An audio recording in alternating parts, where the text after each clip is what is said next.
네, 안녕하십니까. 오늘은 여러분들께 최악의 매매가 뭔지에 대해서 설명을 해드리도록 하겠습니다. 자, 여러분들이 이런 최악의 매매만 피할 수 있어도 주식으로 수익 낼 확률이 1%라도 높아지거든요.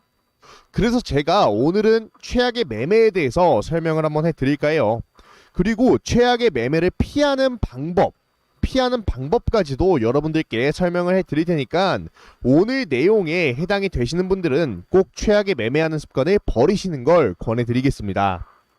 그럼 설명으로 들어가기 전에 앞서 제가 운영 중인 단타 공부방에 대해서 간단하게 설명을 드리고 시작을 할게요.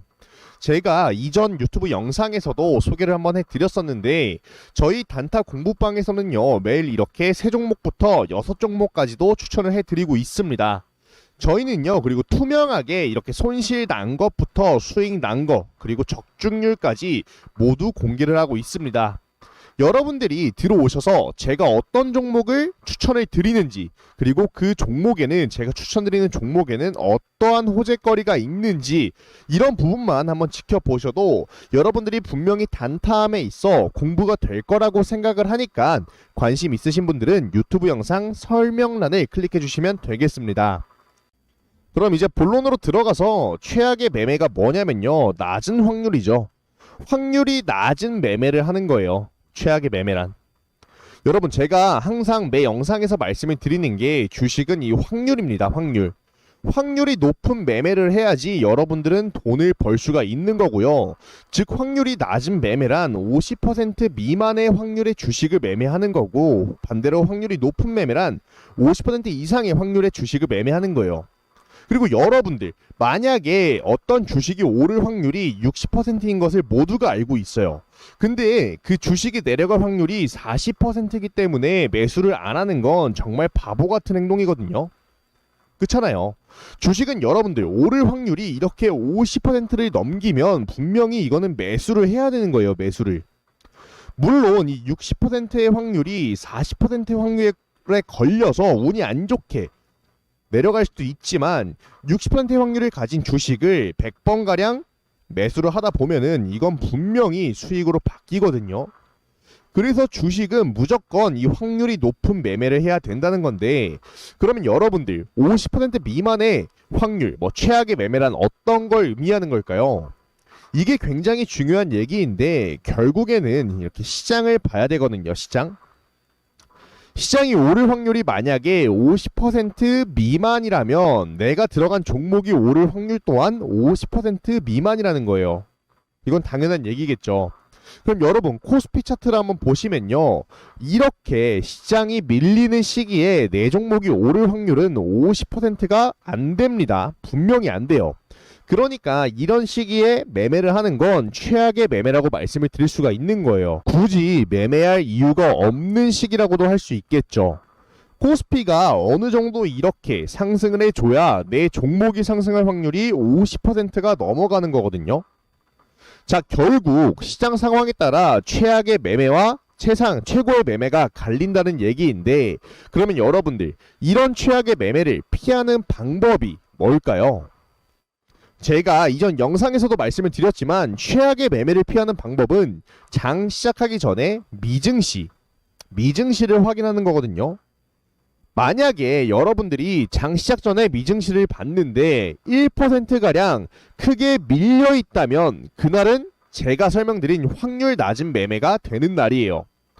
시장이 오를 확률이 50%가 안 되는 날인 거고, 그럼 이 말은 내가 들어갈 종목이 오늘 오를 확률이 50%가 안 된다는 날이겠죠. 미국은 세계 경제의 중심이기 때문에 전 세계가 미국의 경제 상황을 주목을 하고 있어요.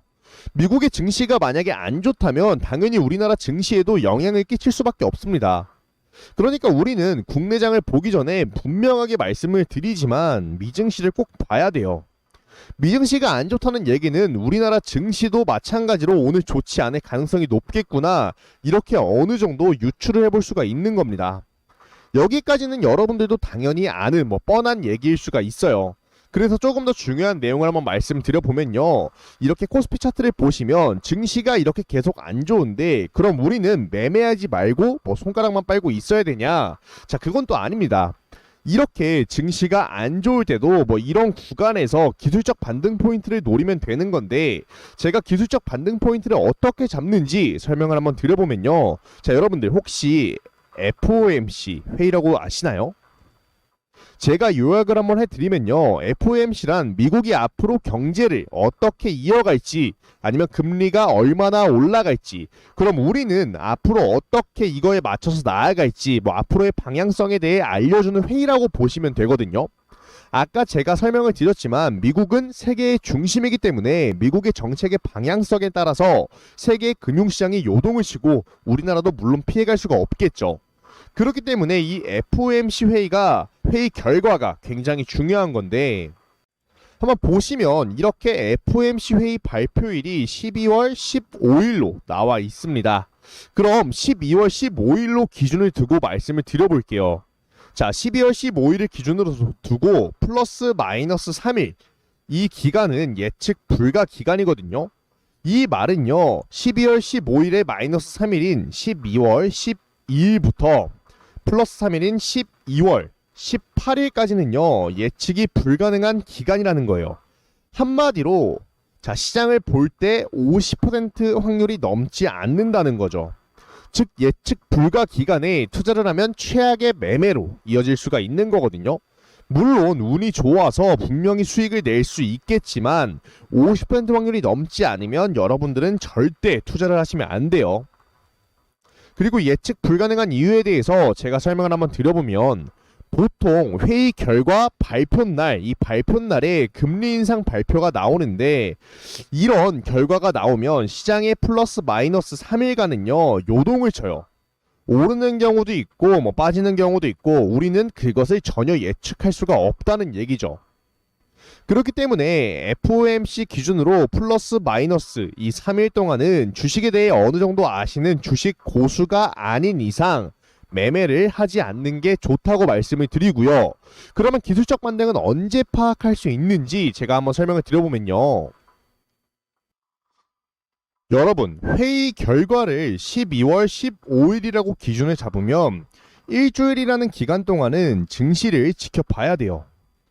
기술적 반등이 나올지 아니면 시장이 하락장으로 이어질지 지켜봐야 되는데, 여러분들 만약에 일주일간 이렇게 지켜보면서 증시가 크게 밀린다면 다음 FOMC 회의 결과가 나올 때까지는 투자하기가 굉장히 꺼려집니다.